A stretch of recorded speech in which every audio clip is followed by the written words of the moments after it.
ప్రపంచవ్యాప్తంగా horror movie lovers సంఖ్య భారీగా ఉందన్న విషయం తెలిసిందే. కాస్త కథ బాగుండి భయపెట్టగలిగితే చాలు విశేష ఆదరణ దక్కుతుంది. చిన్న పెద్ద తేడా లేకుండా ఇలాంటి సినిమాలను భయపెడుతూనే ఆస్వాదిస్తారు. అలాంటి క్రేజీ హారర్ మూవీ లవర్స్ కోసమే ఈ మూవీ సజెషన్. మరి ఈ భయంకరమైన మూవీని ఏ ఓటీటీలో చూడవచ్చు, మూవీ పేరేంటి అనే విషయాలు తెలుసుకునే ముందు వీడియోని ఒక లైక్ చేసి సబ్స్క్రైబ్ చేసుకోండి. Thank you.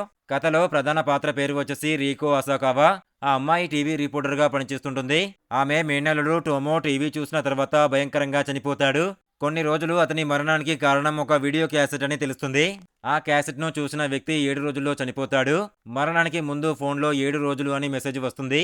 రీకో ఈ మిస్టరీని ఛేదించడానికి ప్రయత్నాలు మొదలు పెడుతుంది. అంతలోనే ఆమెకు తన కుమారుడు యోయిచి కూడా ఆ క్యాసెట్ను చూసినట్లు తెలుస్తుంది. దీంతో కొడుకును ఎలాగైనా కాపాడుకోవాలనే ఉద్దేశంతో రీకో ఆ క్యాసెట్ను చూస్తుంది. అందులో బావి, గుర్రం, అద్దం, ఒక అబ్బాయి వంటి సీన్స్ ఉంటాయి. కానీ ఆమెకు అదంతా చూశాక ఒక్క ముక్క కూడా అర్థం కాదు. క్యాసెట్ ముగిసిన తర్వాత ఫోన్ మోగుతుంది. 7 రోజులు అనే సందేశం వస్తుంది. ఇప్పుడు రీకోకి కేవలం 7 రోజులు మాత్రమే ఉన్నాయి. ఆలోగా తన కుమారుడిని కాపాడుకోవాలని, ఆ క్యాసెట్ రహస్యాన్ని కనుగొనాలని డిసైడ్ అవుతుంది.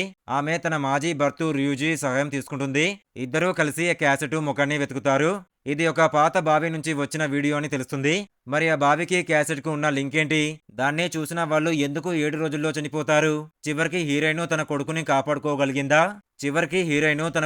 కాపాడుకోగలిగిందా అన్నది తెలియాలంటే మూవీని చూడాల్సిందే. 1998లో విడుదలైన ఈ జపనీస్ హారర్ మూవీ పేరు వచ్చేసి రింగ్. ఇలాంటి బెస్ట్ హారర్ మూవీ రివ్యూస్ కావాలనుకుంటే మన ఇన్స్టాగ్రామ్, టెలిగ్రామ్, వాట్సాప్ గ్రూప్ లో జాయిన్ అవ్వండి. బెస్ట్ మూవీస్ వస్తే ప్రతిరోజు డిస్క్రిప్షన్ లో లింక్ ఇచ్చాను, జాయిన్ అవ్వండి. Thank you.